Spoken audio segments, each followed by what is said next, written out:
Hola, ¿qué tal amigas, amigos televidentes en Extra Plus? Un gusto saludarles, darles la bienvenida a esta edición de Adelante Nicaragua.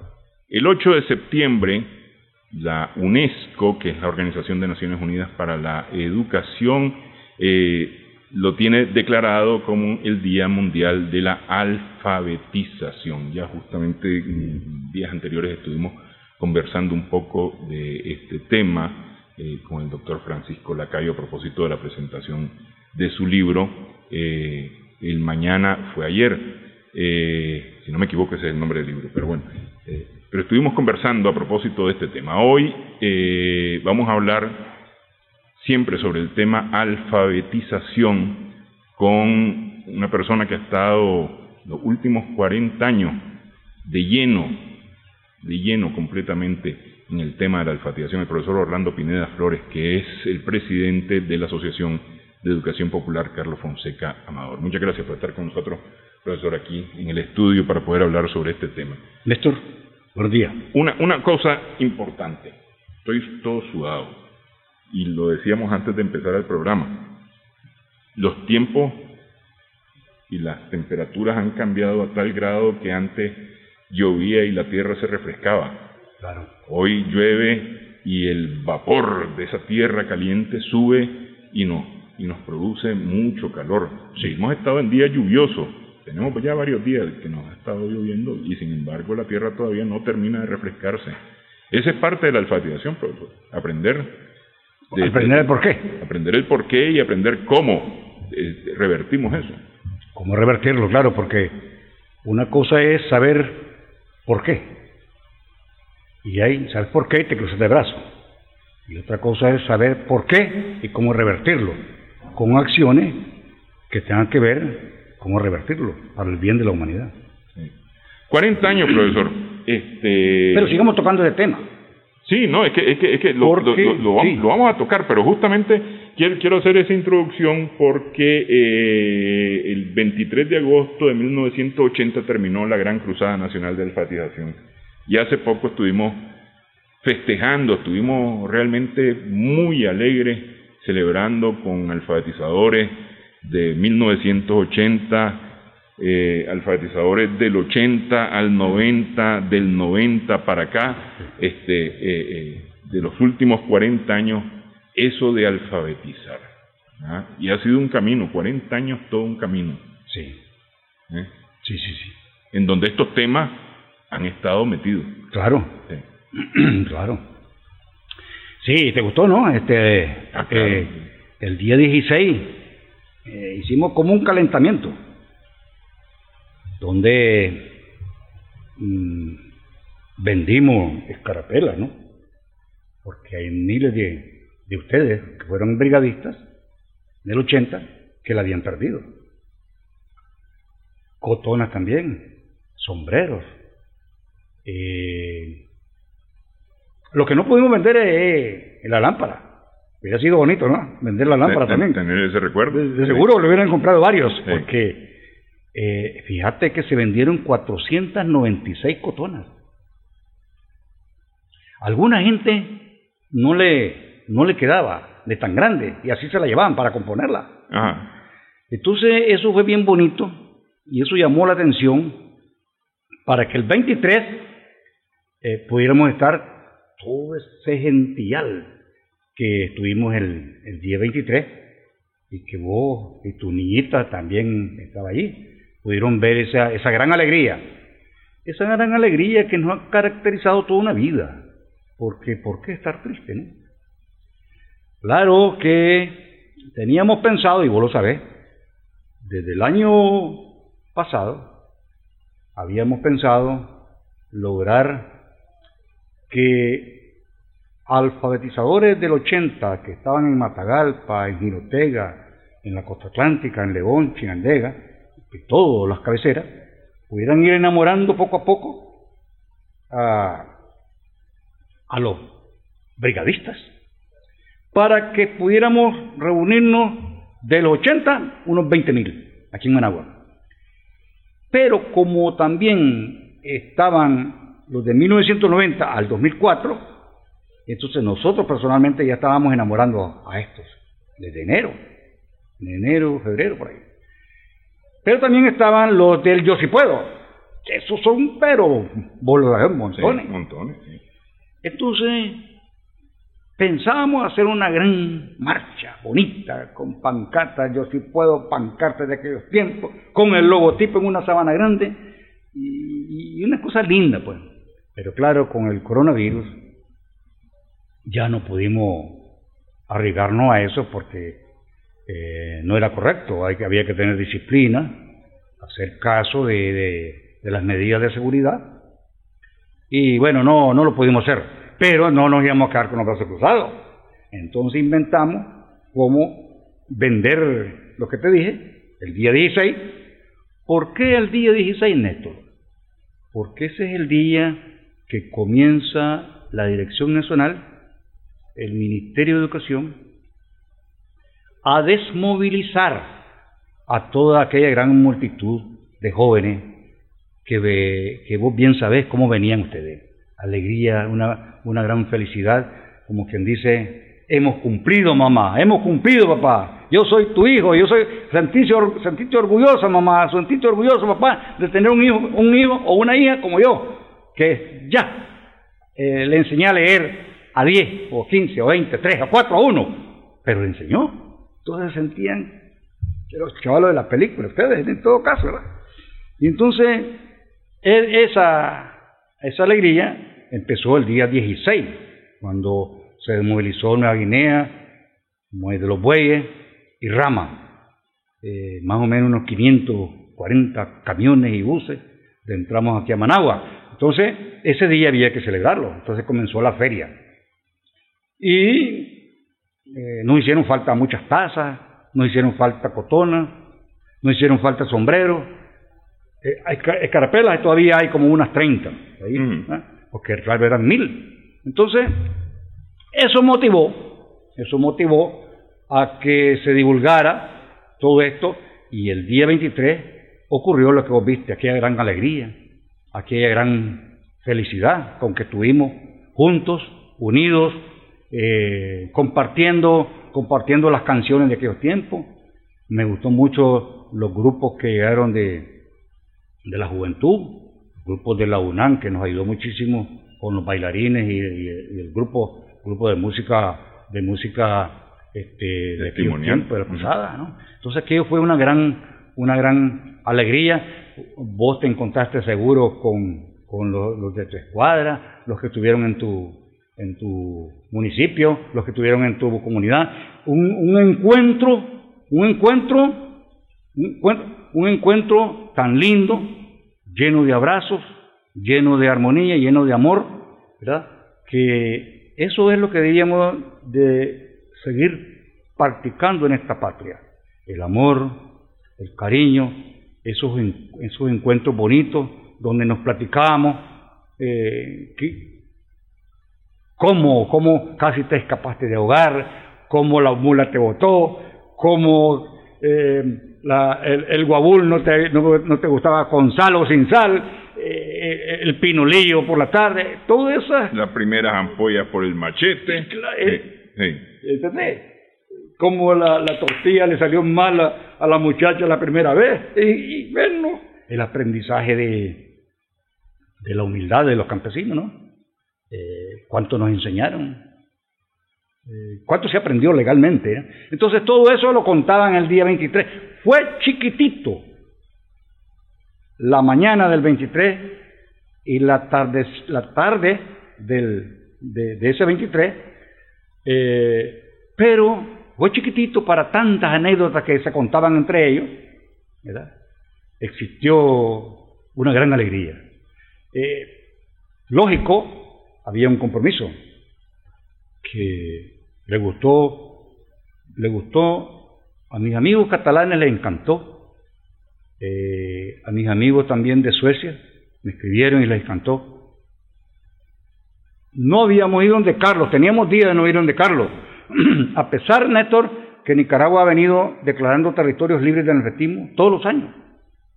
Aún del 90 al 2004 declaramos Palacagüina, vos tenés Aguateconte, etcétera, San Francisco Libre, etcétera. Entonces, les encantó cómo fuimos donde el comandante Carlos a decirle: comandante,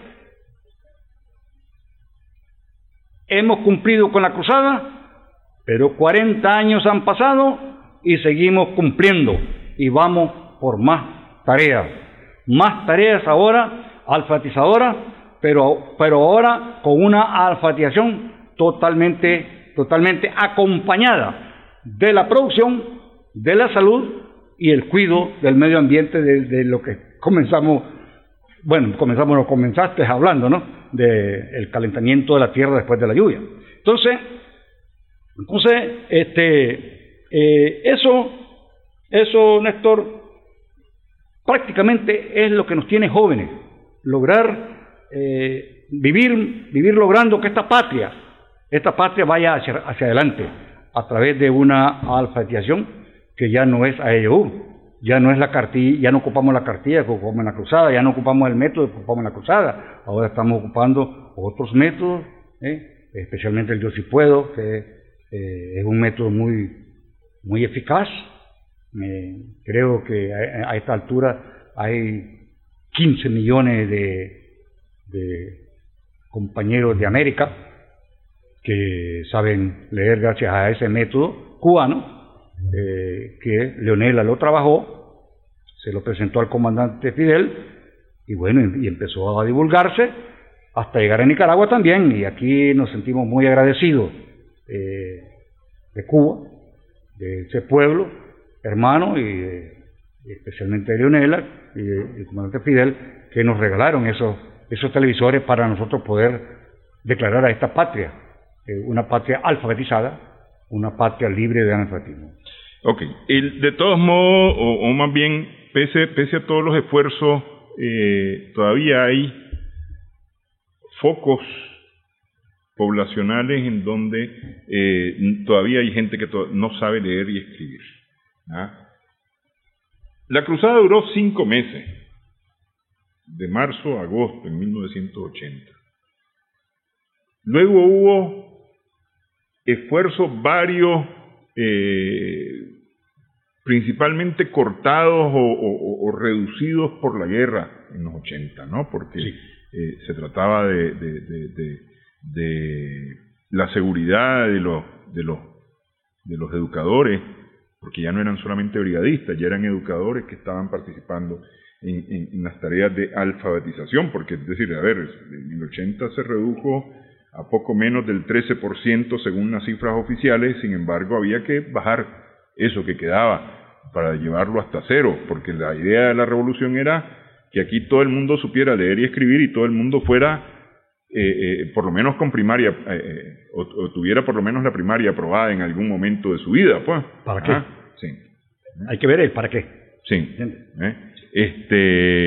Porque una cosa que estaba clara después del 23 de agosto era que no se podía quedar la gente solamente con haber aprendido a leer y escribir, había que continuar. Claro. Había que darle continuidad. Sí.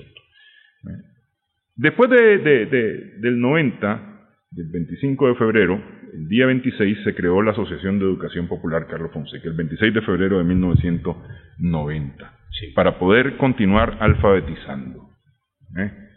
Y de ahí, de esa experiencia, que combina la experiencia de los 80 y comienza a tomar sus propias experiencias, resulta la pedagogía del amor. Claro. Que reúne parte de lo que hemos conversado ahorita. Vamos a hacer una pausa para hablar de la pedagogía del amor, para poder conversar un poco sobre este tema y conocer la pedagogía del amor que impulsa la Asociación de Educación Popular Carlos Fonseca Amador.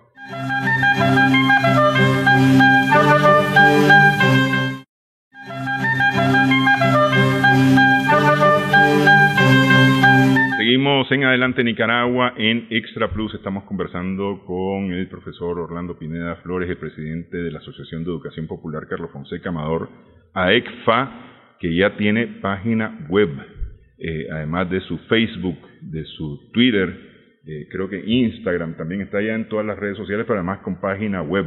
Sí. Que la página web básicamente es para poder congregar gente, pero además publicitar un poco el tema del museo. ¿Ah? También. El Museo de la Alfabetización que está ahí en la Principalmente sede, casi. sí, que está en la sede de la ECFA. ¿Ah? Ya tenemos cerca de 260 prendas. ¿Oíste? 260 prendas, eso ya es una cosa bien bonita. Lo que pasa es que nosotros necesitamos ayuda en eso, no me estoy refiriendo a la económica, sino que, y para quien nos está viendo, ¿no? Nosotros tenemos la lámpara, pues, un ejemplo, la cotona, estará bien colocada ahí donde está. Los libros que se hicieron manuscritos antes de la Cruzada Nacional, El Amanecer del Pueblo, por ejemplo, ahí está, así. Sí. Entonces, estará bien colocado en esa vitrina. ¿Será que es correcto tenerlo en la vitrina? Entonces eso nosotros no sabemos. Yo no sé cómo se llama esa palabra, pues. Sí, no, es que hay una especialidad sí. en museos, la museología, que además tiene que ver no solamente con cómo se colocan, sino con la preservación también, que es importante. Estamos. Sí. Y entonces, además, hay videos de la Cruzada, pero hay videos 40 años, Néstor. 40 años, ahí aparece Río Coco, ahí aparece todo lo que los indígenas mayagnas.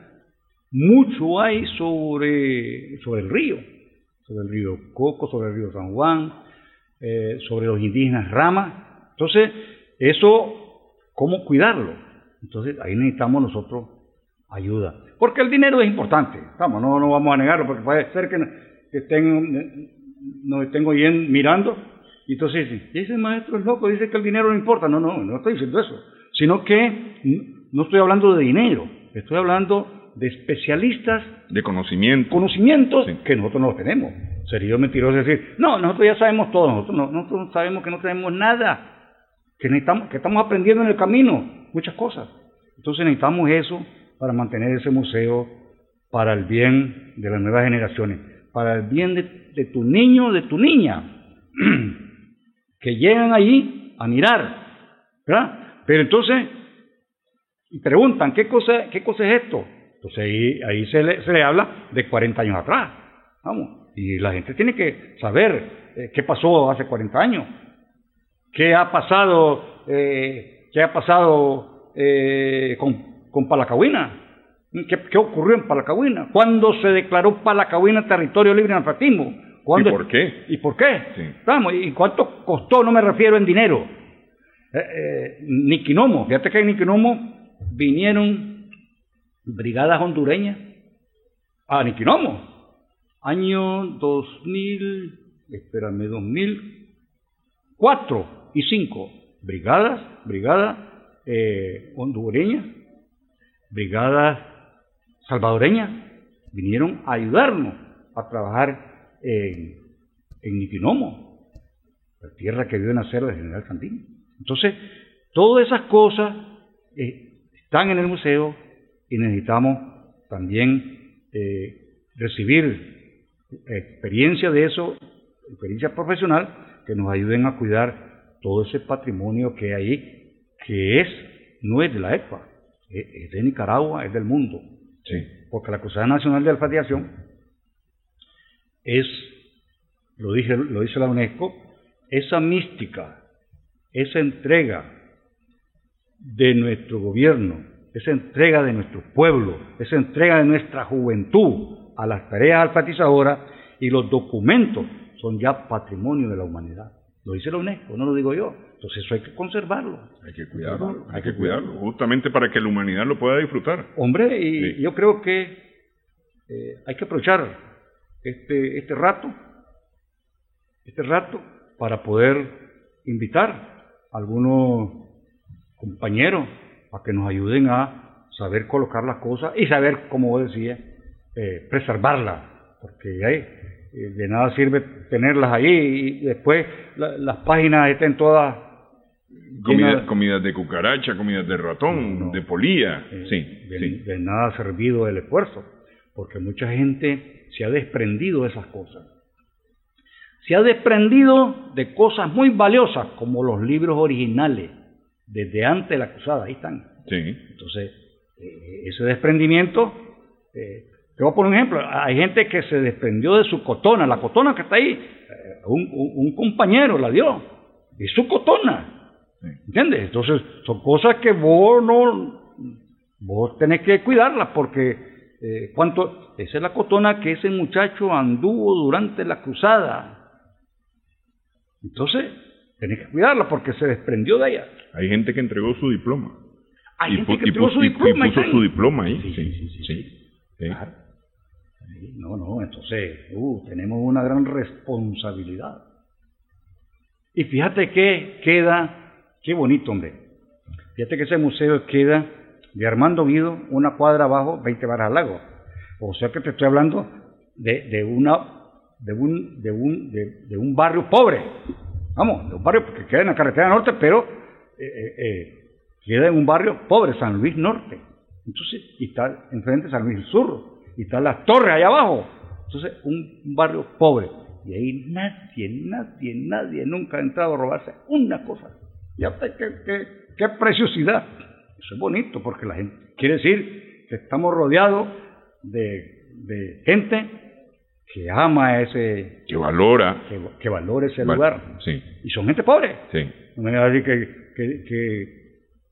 que la gente pobre no valora las cosas. Cuidado, la gente pobre valora mucho más las cosas. Sí. Ok, el museo está en lo que AECFA había denominado su Salón Pedagogía del Amor. Sí. Y de momento ha funcionado como un lugar multipropósito, porque es decir, el centro de reunión, ahí se han hecho algunos actos, de ahí se han juramentado brigadistas que se han ido a las comunidades indígenas a alfabetizar con el método Yo Sí Puedo. Sí.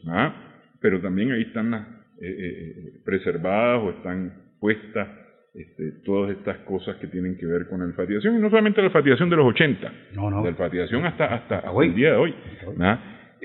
Y ahí hay una cantidad de experiencias que, decía yo, de alguna manera han venido nutriendo, puliendo, ayudando en la creación de la pedagogía del amor, que es la que utiliza actualmente la asociación. Sí. Porque una cosa es la metodología. Con la metodología se está trabajando con la metodología audiovisual que diseñó en Cuba Leonela Félix, ¿no? La creadora del Yo Sí Puedo. Pero esa es metodología. Lo otro es la pedagogía, es decir, la forma como eso se hace llegar y se hace nutrición para la gente. ¿Cómo llegaron ustedes a eso? Es decir, ¿qué lo hizo?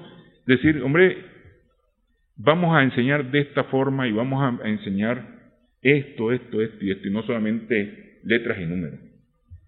Fíjate que nació eso en Río San Juan. Claro que se ha puesto en práctica. Hay un instituto hoy de agricultura, creo, y de ganadería en Palacagüina. Y vos estuviste en Palacagüina. Y hoy hay ese instituto que tiene que ver, que nació de la alfabetización.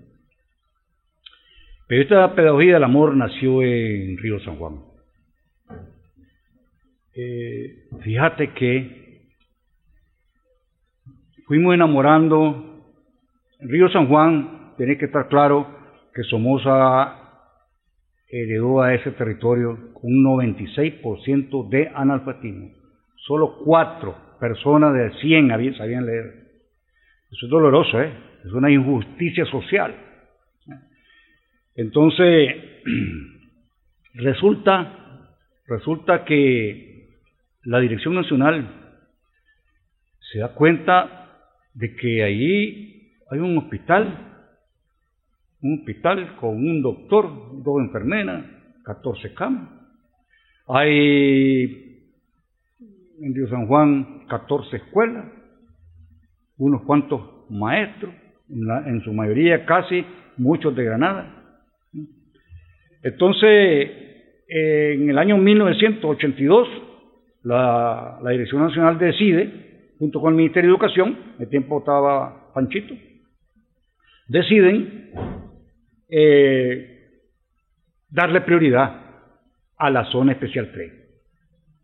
Poquito antes había declarado la zona especial 1, la 2, la 3, entonces... Que era lo que era Celaya Norte, Celaya Sur y Río San Juan. Sí.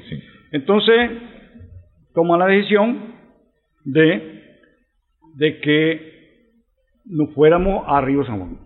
Pero como ahí hace falta muchos maestros, entonces tenemos la oportunidad de ir a las escuelas normales, que ya se habían multiplicado en 1000 por la Gran Cruzada Nacional. Ya en la UNAM Managua y la UNAM León estaban llenas de gente estudiando ciencias de la educación. O sea que se multiplicaron las necesidades y las ganas, principalmente las necesidades lógicas y las ganas de los brigadistas de ser maestros. Entonces fuimos, como necesitábamos muchos maestros ahí y necesitábamos montar una brigada, fuimos a las distintas normales de este país. Y sin ningún temor les dijimos, yo creo, Néstor, que siempre hay que hablar con la verdad. Les dijimos, miren, hay un lugar que se llama Río San Juan que necesita muchos maestros, porque hay una población no solamente iletrada, sino que una población que necesita primer grado, segundo, tercero, cuarto, necesita abrirse una escuela de agricultura, de ganadería, etcétera. Y entonces, pero muchachos, ahí hay un zancudero de los diablos. Es más, quienes me están mirando en Río San Juan saben perfectamente que del año 1982, que es cuando puedo hablar yo, porque no sé antes, 82 al 86, ahí habían las 7 plagas de Egipto. Primero, los chocorrones. Después, un zancudero de los diablos que quedaba en la calle y era de mal olor eso. Los chayules. Los famosos chayules. Entonces, y después una guerra de murcielitos chiquitos así, blancos, bueno, etcétera, ni mejor ni sigo. Entonces, hay todo eso, muchachos.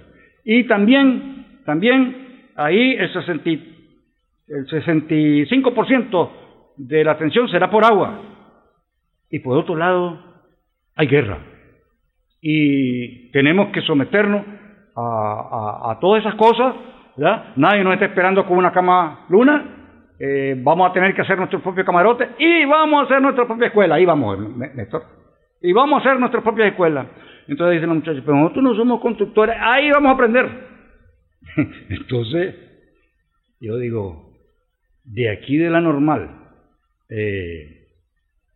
Alessio Blandón, van a salir algunos 20. ¡Qué papito! 100, oíste, 100, 200. Bueno, ya tenemos este listado. Bueno, voy a León. Otro tanto a la normal de Chinandega. Otro tanto. Total, Néstor, que se van juntando como 2000 jóvenes. Ahora, ¿cómo hacemos? Entonces, había que escoger. A ver, ¿quién padece de asma? Ponían, yo padezco de asma, entonces este no. ¿Quién padece de corazón? Este no. Entonces fuimos escogiendo, aparte de unas técnicas también para quién caminaba, un montón de cosas. No solamente el conocimiento de la didáctica y cosas, sino que condiciones físicas, condiciones de salud, condiciones psicológicas. Y quién también a la hora de enfrentarse a un combate, quién no iba a correrse. Entonces, bueno, resulta que nos vamos entramos primero 380 muchachas y muchachos. Por agua. Y luego nos ajustamos con eso, de 220 más, y después 175, pero no me recuerdo los números, acuérdate que eso está hace tiempo, hace 30 y... A ver, no hombre, 38 años, sí. Ya ve cómo pierdo los datos. Entonces, entramos ahí. Pero claro, como no había escuela, te voy a poner un ejemplo en México, ¿no? En Cruz Verde, no hay escuela. Entonces, entonces, a la hora de preparar a esos muchachos, ¿verdad? En la defensa, había que prepararlos también cómo construir una escuela.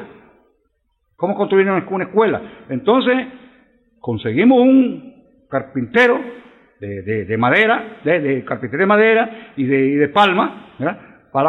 Para que nos enseñara cómo trabajar una escuela, o sea, tirar ángulos y tirar todo un montón de cosas. Y entonces se fueron aprendiendo a hacer la escuela.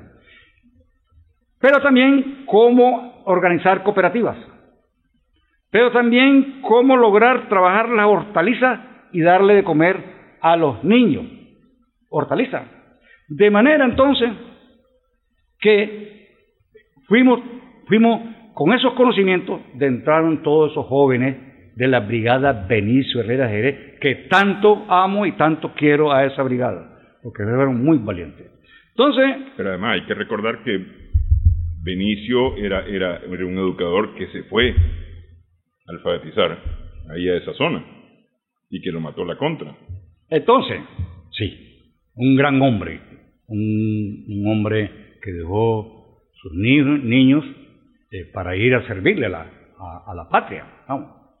Entonces, y bueno, murió y así nace esta brigada, como para recordarlo toda una vida, incluyendo en este momento.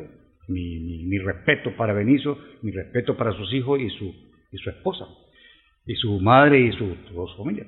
Entonces, aprenden a hacer la escuela, aprenden cómo organizar las cooperativas, etcétera, etcétera. Pero eso nos da pie. Ya estamos instalados.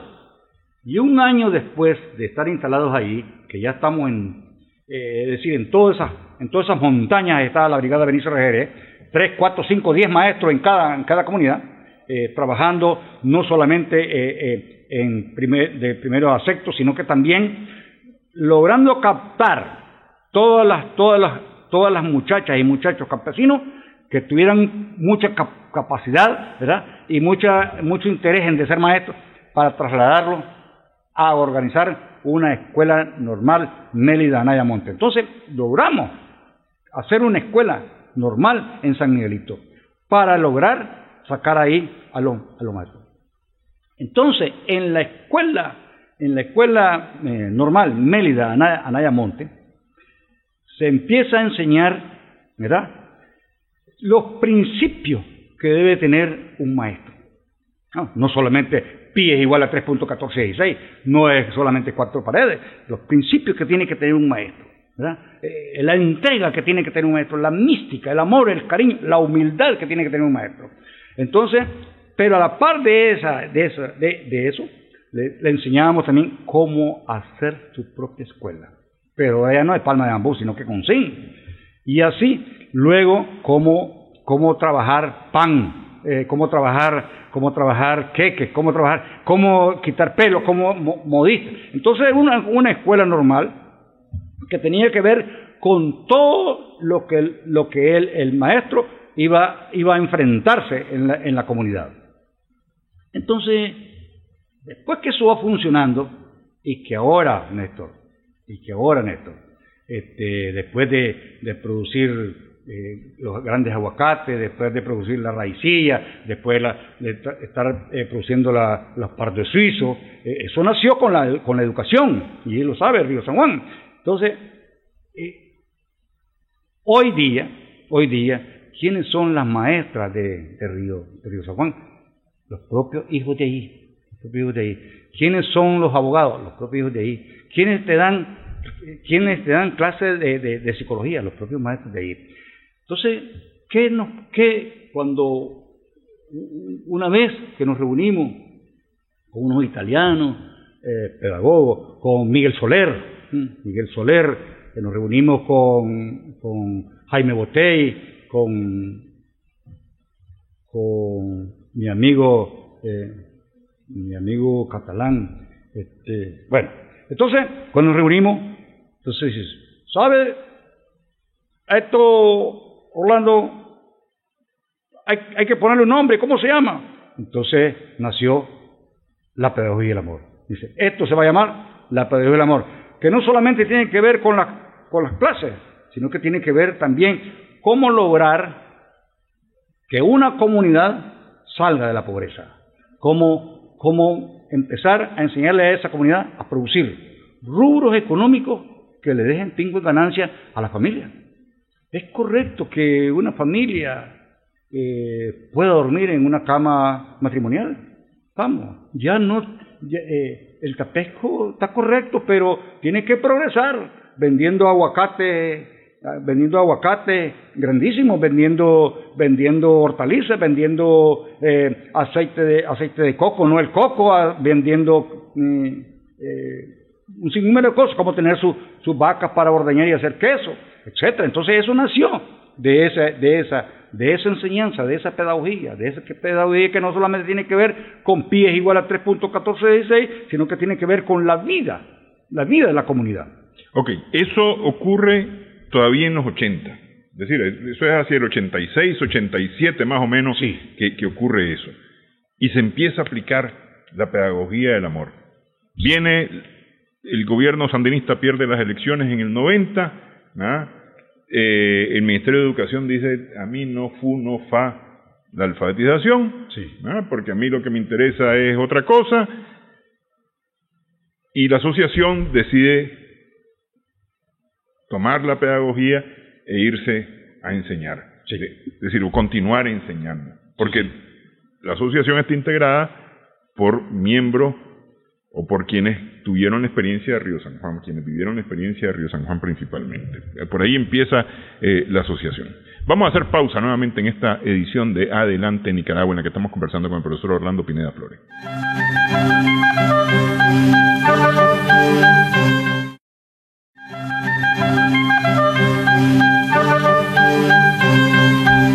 En Adelante Nicaragua estamos conversando con el profesor Orlando Pineda Flores.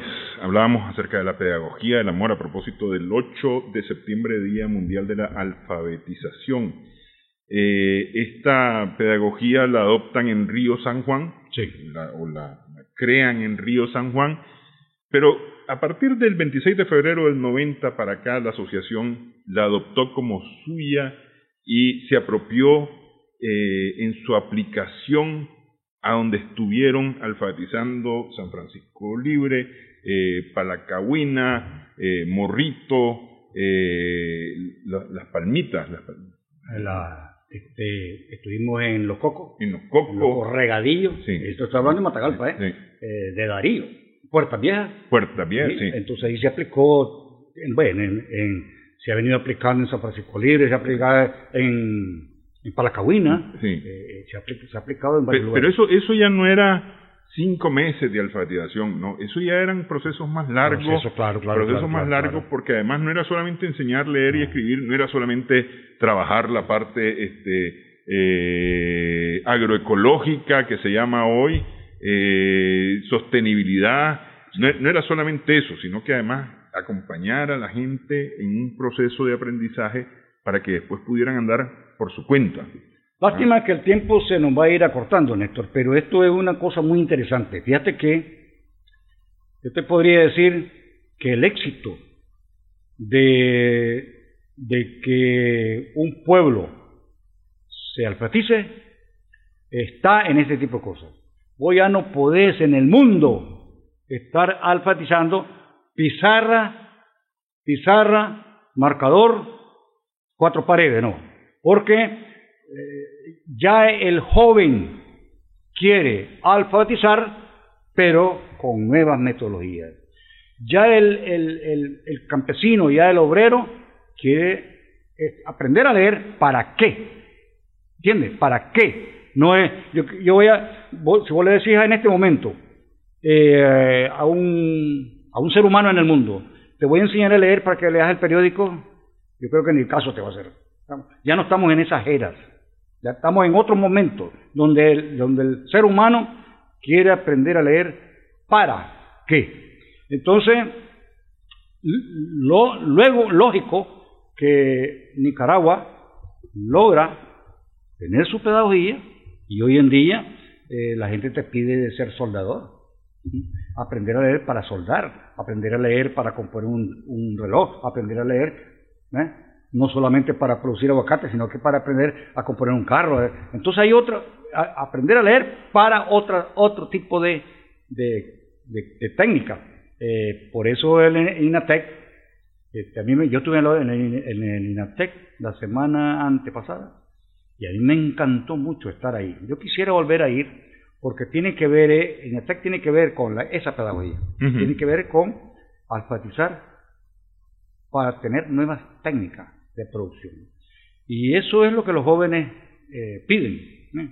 Por eso es que vos mirás que cuando nosotros vamos para, que vos lo viste, cuando vamos para Bonanza, a todas las montañas de los Mayagna, a Siquilta, la única comunidad mayagna de Ciuna, ahí van 100, 200 jóvenes con nosotros para allá, sencillamente porque hay un contenido no solamente de enseñar a leer, sino que un contenido de producción. En este momento con la agraria, estamos en todo lo que es la zona de Titicanú, la isla de Ramaquí. Posiblemente nos metamos también a Bancoco. Son zonas indígenas ramas, ¿entiendes? Porque ya, acuérdate que ya venimos de Río Coco. Entonces ahí sí estamos muy permanentes en esa zona, logrando aprender a leer. Va la batalla de cuarto grado, y en la isla estamos ya con la escuela de computación. Ya tenemos los primeros 30, ya la rectora estuvo allá. La rectora de la UNAM, sí. La rectora de la UNAM estuvo allá. Con el compañero Cediles estamos ya trabajando en Titicanú sobre cómo con incubadora producir huevos para producir pollos y venderlos en Bluefield. Entonces, a un precio menor que los que llegan de Managua, ¿entiendes? Entonces, estamos trabajando una revolución ahí de la pedagogía, a lo mejor de la que vos estás tan interesado, ¿no? Para que podamos. También estamos pensando, y lo vamos a lograr, porque estamos con los mejores técnicos de la agraria, cómo trabajar 10, 15 manzanas de coco. Pero ojo, Néstor, no para venderlos por unidad, no pelarlos y la unidad vale 10 pesos, no, sino que cómo producir coco para producir aceite de coco, venderlo en Managua, Nicaragua, y exportarlo a otros países. Pero también la zona de la costa atlántica las tierras son muy buenas para producir cacao. Pensamos producir cacao para lograr hacer chocolate. Ya el compañero Cediles tiene algunas ideas de unos contactos, como él es el rector de la agraria, tiene contactos en todas partes, entonces para conseguir técnicos que nos ayuden con eso. Lo mismo que hay una planta que vos la debes conocer cuando fuiste brigadista, hay una planta que se llama la almendro, pero no es almendro. Sí, no es la almendra. Sí. Entonces es un almendro que da una fruta, ¿verdad? De esa fruta se saca aceite. Ahorita a los indígenas hacen pozol de eso. Viera qué fresco más rico ese pozol. Pero nosotros no queremos vender pozol, nosotros queremos lograr, como es una planta silvestre en la costa atlántica sur, ahí en tierra firme, de la isla enfrente, ahí hay miles de manzanas, ahí hay miles de palos de almendra. Entonces, solo es una reforestación natural y multiplicamos esos almendros para de ahí sacar aceite de almendro, como en España, como en cualquier otro lado. Entonces, Nicaragua tiene riqueza, hombre. Voy a rebobinar un poquito el cassette allá al principio de esta conversación, cuando hablábamos del cambio climático y los efectos del cambio climático hoy en día, por ejemplo, en Ramaquí. Se me cuenta que en Ramaquí la gente acostumbraba vivir de la pesca principalmente, y que hoy no pueden vivir de la pesca porque no hay nada que pescar en la cercanía. Es decir, si quieren tener pescado, si quieren tener chacalines, si quieren tener alguna otra cosa, tienen que meterse mar adentro, y eso son embarcaciones más grandes, eso ya no es la pesca artesanal. De acuerdo. Entonces, pero de algo tienen que vivir. Entonces ustedes están trabajando huertos. Sí. Estamos trabajando en 2 vías. Primero, estamos trabajando en cómo trabajar alimentos que puedan servir en este momento a la isla. ¿Por qué? Tenés razón. Antes vos en Bluefield, ahí por el puente, tirabas la atarraya y venías con 5 libras. Lo saben los bluefileños, los que están viendo ahorita. Te ibas en la madrugada a las 5 de la mañana y cuando eran las 7 de la mañana ya tenías una lata y a vender chacalines. En mi tiempo, cuando yo estudié en Bluefield, valía 25 centavos la libra. Oye, es más caro, pues. Sí. ¿Por qué es más caro? Porque no hay. Entonces, ¿pero qué pasa? Nos cruzamos de brazos. La educación y la alfabetización no puede permitir que esas comunidades indígenas desaparezcan. Tenemos que enseñarle entonces ahora otra cosa, ahora a producir. Entonces estamos en este momento, me gusta hablar de nombres y apellidos. Estamos con la compañera Alba Rosa, experta en nutrición, y con la compañera Pasquier de la UNAM, o sea, la UNAM Managua casada con la agraria, produciendo, te pongo un ejemplo, malanga, plátano maduro, sopa de frijoles, eso se combina y eso se le da a los niños. Y eso va a nutrirlos, porque tenemos que ir pensando en cómo resolver un problema ya, para luego meternos a trabajar rubros que nos dejen ganancias para toda la región. Correcto. Hay dos líneas, digamos, de trabajo en este momento. Por un lado, el problema puntual de nutrición que hay o de desnutrición que hay en esa región. Sí. Especialmente en los niños, porque se hizo un censo y se encontró mucha desnutrición en los niños. Entonces, resolver el problema nutritivo. Claro. Pero por el otro lado... Y esto puede servir para todas partes, ¿entiendes? Del mundo. Claro. Sí. Y por el otro lado, encontrar fuentes de ingresos para esta población. Sí. Sí, así es. Que es ya no, además, producir un saquito de almendra para que otro vaya a hacer el aceite. No. Es producir el aceite y sacar el aceite. Sí, claro, así es. Y exportarlo. No podés, Néstor, no podés pensar en chiquito. Tenés que, la alfabetización, es cierto que la alfabetización tiene sus letras, ¿no? De la A hasta la Z. Pero no puedes enmarcarte de la A hasta la Z. Tenés que mirar un horizonte productivo, un horizonte donde tengamos que luchar contra el medio ambiente. Al principio hablaba que aquí en Managua, después de la lluvia, hay calor. ¿Por qué? Porque en la costa atlántica es distinto. Cuando allá llueve, después viene el frío. ¿Por qué? Porque allá la lluvia cae en la tierra, aquí cae en el cemento. Yo creo que bueno, yo no sé si podríamos mejorar eso, ¿no? Solo trasladando Managua a otro lado. Pero yo creo que tenemos que pensar en cómo cuidar esta tierra. Y ahorita que estamos jóvenes hay que hacerlo. Sí, claro. Y cuando todavía podemos. Cuando todavía hay oportunidad de poder hacerla producir, porque va a haber un momento al paso que vamos en que no vamos a tener ni agua siquiera para tomar. Ok, todo esto es la pedagogía del amor. La verdad es que es una cosa, y además se reunieron y la vieron pedagogos, es decir, especialistas en educación, vieron qué era lo que se estaba haciendo y dijeron, esto hay que ponerle un nombre, y decidieron ponerle pedagogía del amor. Sí. Porque por amor. Sí. ¿Cómo mira usted internacionalizar la pedagogía del amor, exportarla de Nicaragua? Y ese es un rubro de exportación que a lo mejor a Nicaragua no le va a generar plata, porque eso no se vende. Como aceite. Sí, eso no se vende. Sí, no. Eso se regala. Petróleo, pues, no es petróleo. Sí, exactamente. Eso se regala. Eso sí es correcto. Sí. Porque muchas veces ahí hay que tener cuidado en estas cosas. Una pedagogía no es tuya, ni una pedagogía es del mundo, porque a todos nos sirve. Entonces, nunca uno decir, como nosotros la trabajamos, ahora es de nosotros. No, esto no puede ser de nosotros, nunca puede ser de nosotros. Eso se llama egoísmo. Sino que esta pedagogía tiene que ser del mundo. Pero claro, eso tiene que...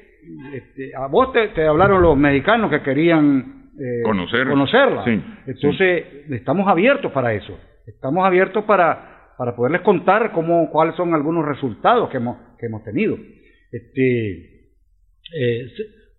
Sevilla, España, fue muy humilde en pedirnos que quería aprender sobre este tema. Ya en los catalanes, ya dominan mucho la pedagogía del amor, todo porque ellos también han estado con nosotros, y vos lo conocés también a muchos de ellos. 750 millones de analfabetas hay en el mundo. Sí. Sí. 750, es decir, casi 1 de cada 7 personas en el mundo no sabe leer y escribir. Sí. Eso es un montón de gente. Claro. Eso es un montón de gente. 750 millones son muchos. Y la mayoría está en este continente, en el continente americano. Sí.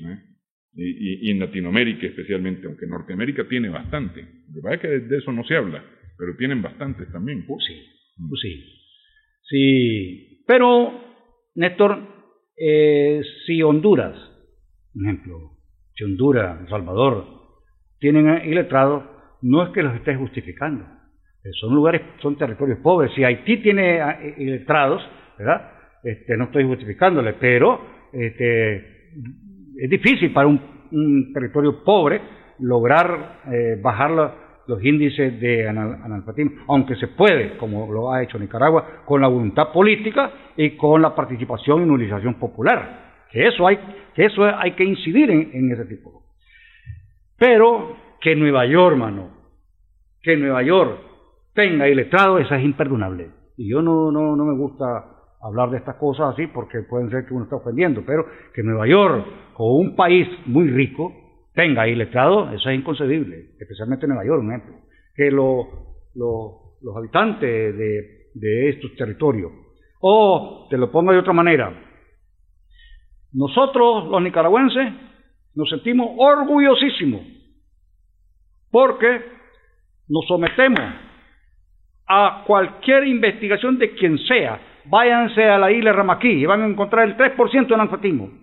Váyanse al río Indio, a la reserva de Indio Maíz, van a encontrar el 0% de analfabetismo. Váyanse a Titicaca, van a encontrar el 6%. Váyanse a Bangkok, van a encontrar el 3%. Váyanse a la isla y van a encontrar que todos esos niños están vacunados, están desparasitados, están siendo atendidos. Váyanse a la isla Armequí y van a encontrar una escuela de computación, Néstor, la primera escuela de computación indígena de América Latina. Y perdónenme, pero yo soy nicaragüense y tengo que hablar de mi patria y de mis indígenas. ¿Por qué no lo tiene Brasil en el Amazonas? ¿Será cierto que somos 750 millones? Se ha hecho un censo en el Amazonas verídico, así la palabra, verídico. ¿Será cierto? ¿Será cierto que se han metido en todas las zonas difíciles del Brasil? Hombre, yo creo que hay que aprender mucho de esta patria. Aquí, la misma UNESCO habla de que hay una brecha entre los gobernantes y la alfabetización. Desde el proyecto principal de la UNESCO, cuando dice la UNESCO en la década del 60, hay que lograr la erradicación de América Latina antes del año 2000. ¿Cuáles gobernantes hicieron caso? Ahí está la brecha en nuestra querida América. Sin embargo, en Nicaragua, en el 1980 lo habíamos bajado del 64, al 12.9%, que vos y toda esta juventud son los verdaderos protagonistas de esa gran hazaña. Yo le preguntaba por exportar esta pedagogía. Sí. Pero en esta conversación me encuentro con algunos peros. Es decir, porque cualquiera puede agarrarle y decir, sí, hombre, vamos a tomar esa pedagogía. Pero vamos a suponer que eso implica que se despierta la voluntad política. Es decir, hay organizaciones, hay gobiernos locales, nacionales que están dispuestos a hacerlo. ¿Cómo se empuja a la gente como nos empujamos nosotros los nicaragüenses a hacer eso? Porque si no resulta una cosa muy cara, Porque es decir, si contratás gente, resulta caro. Aquí lo hemos hecho porque ha habido voluntarios. Sí, hombre, y especialmente chavalos que se han ido a hacerlo. De todo el tiempo, ¿viste? Sí. Néstor, porque hay veces, ustedes los que estuvieron bueno, yo también, ¿no? Pero es lógico, yo ya tenía 35 años, ustedes estarán de 20, de 15, 18. Hay veces ustedes en estos momentos dicen, no, nosotros lo hicimos mejor. No, cuidado. Ahora el problema de las tecnologías, escuchadme a mí que estoy con 75 años, el problema de la tecnología puede ser que algunos jóvenes no quieran. No es cierto, todos quieren, aún con eso. Entonces ahora estos jóvenes que han descubierto todo ese montón de cosas que ustedes no lo habían descubierto, ustedes se fueron lógico, por amor ayer y por amor ahora. Pero estos de ahora también se van con amor. Nadie me puede decir en el mundo que los jóvenes no quieren. Depende de una cosa, Néstor. Depende cómo lo enamorás. ¿Qué verdad les decís? ¿Qué protagonismo van a jugar ellos? ¿Qué importancia tienen como jóvenes? Vamos. ¿Qué fruto va a dar esa entrega de estos jóvenes? ¿Qué fruto va a dar en esa patria? ¿O qué fruto puede dar la participación popular en con los jóvenes de Honduras? Con los jóvenes indígenas de la Amazonas. Los jóvenes están listos para menearse. ¿Vos has visto esas carreras de 100 metros cuando se pone el pie, el izquierdo para avanzar y llegar a los 100 metros rápido? Así están los jóvenes en el mundo. Eso depende de la tarea. Si le vas a dar a un joven una tarea pequeñita, no le gusta, dale una tarea difícil y después le das otra tarea más difícil, después otra más tarea. Pero también depende si vos vas a ir con ellos. Eso le iba a decir. En los 80, en 1980 en alfabetización, a nosotros nos enseñaron que cuando estuviéramos alfabetizando no íbamos a decirle, venga a hacer aquí la A. Vamos a hacer la A y nos poníamos juntos a hacerla. Ese tema de hacerlo junto, de que los liderazgos vayan con la gente y estén con la gente, con el que va a hacer la tarea y esté al lado los líderes también. Me parece que eso es una cosa importante de enfocar. Vamos a tocar en buen español esto. Vos no podés, Néstor, decir, vamos a irnos a Río San Juan. El caso de la brigada Benicio Regere. Vamos a irnos a Río San Juan y vos te quedás en Managua y los jóvenes allá en Montañado. Por teléfono dirigiendo, No, eso no puede ser. Vos, para tener éxito en una brigada y que la brigada pueda hacer lo que es todas las brigadas de jóvenes de ayer, de hoy y mañana hicieron o están haciendo, tenés que estar con ellos. Y no solamente estar por estar, sino que ahí hay peligro. Cuidado aquí, sacarlos de aquí, meterlos para allá. Pero aparte de eso, los que nos están viendo van a decir, ese maestro es ridículo, porque está ese sombrerudo. No, cuidado. Es decir, si vamos a dormir en cama, todos, no solo el líder, no todos. Y si vamos a comer solo gallo pinto, todos. Y si nos vamos a mojar bajo de un palo, todos. Y entonces, cuando vos comés con ellos, dormís con ellos, caminás con ellos, les decís aquí no y aquí sí. Y cuando vos les das tarea, y cuando vos vas cruzando un río, no decís, crúcese el más grande. No, vos te cruzás primero.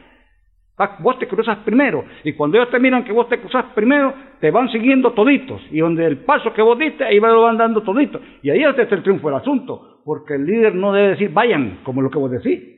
Vos lo explicaste bien con las letras. Estamos, hagámoslas. Pero ahora traducido en brigada o traducido en liderazgo, el líder tiene que estar pegado con su gente, día y noche, ahí con ellos, para no solamente cuidarlos, sino que enseñarles. No solamente enseñarles, para aprender de ellos también. Sí, hombre, porque el joven te enseña. Sí. El viejo que diga, hombre, perdonen, el viejo, el ser humano que diga, ¿qué me va a enseñar este cipote? Está equivocadísimo. Los jóvenes enseñan. ¿Cuál ha sido mi gran universidad? Los jóvenes. La gran valentía de los jóvenes, la gran moral de los jóvenes, los principios de los jóvenes, De eso hay que aprender mucho. Cuidado, andamos creyendo que los que tenemos canas las sabemos todas. No, no es cierto. Los jóvenes también, lógico que tenemos que enseñarles algo, ¿no? Pero también aprendemos de ellos. Y eso es lo lindo cuando compartimos. Y cuando se comparte, a ver, ¿cómo es que hiciste eso, muchacho? Así. Entonces el muchacho mira que él es importante también. Entonces anda con vos tranquilamente toda una vida. Y todo mientras uno sea, cuando uno sea joven como ellos, entonces toda la vida va a tener ese liderazgo y es difícil perder ese liderazgo porque siempre te mantenés con ese dinamismo, con ese optimismo, con esa terquedad, pero Néstor, principalmente con esa humildad para los jóvenes. Resumo, pedagogía del amor requiere de voluntad política, requiere de voluntariado especialmente y requiere de un liderazgo comprometido. Sí. Si no, sí. Es bonita en el papel. Yo creo que hay que escribir, ¿no? Pero la vida no ¿Se ha escrito sobre la pedagogía? No, fíjate que hay hay que 40 años, para tener 40 años y poder hablar de comarca por comarca, valle por valle, casería por... Hay que estar ahí. Y claro, por un lado es bueno porque estás ahí, pero por otro lado es malo porque no escribís nada. No tenés chance de escribir. Hay que escribir. Hay que escribir, hay que escribir. Hay que escribir, yo no sé cuándo vamos a escribir. O por lo menos ahí está el reto, a lo mejor para Ciencias de la Educación en UNAM. Sí. Ir a ver la experiencia y empezar a validarla. Sí. ¿Sabías vos, Néstor, que 50 muchachas y muchachos de la UNAM pertenecieron a la Benicio Herrera Jerez? Benicio Herrera Jerez. Y entonces, después de que vinieron de allá, creo que como 10 quedaron ahí dando clases y hace poquito se jubilaron. Fíjate, con la UNAM trabajamos desde hace años, desde 1982 y todavía estamos ahí. Sí, los que salieron de Ciencias de la Educación. Sí. Bueno, quiero agradecerle, profesor, que ha estado con nosotros platicando de este tema. Mira cómo me siento yo cuando estoy aquí en Extra Plus. Me siento muy feliz y con muchas ganas. Creo que a lo largo de estos 75 años he estado varias veces aquí con vos y con tu papá. Y allá afuera con los muchachos también. Yo me acuerdo que hicimos, cuando vino el Yo Sí Puedo, yo me acuerdo que hicimos un programa allá afuera. Que teníamos allá afuera un programa. Sí. ¿Cómo no? Aquí Extra Plus tiene historia en alfabetización. Y yo te confieso que me siento muy feliz de estar en Extra Plus con ustedes. Me siento con más ganas de hacer cosas. Todavía no es tiempo que el maestro Pineda se retire. Son momentos a los 40 años de reflexión para seguir adelante, para seguir navegando por esos ríos, caminando por esos valles, montañas, caserillos, junto a todos los jóvenes de esta patria, que son los jóvenes más lindos que ha parido esta tierra. Así es. Quiero agradecerle, profesor.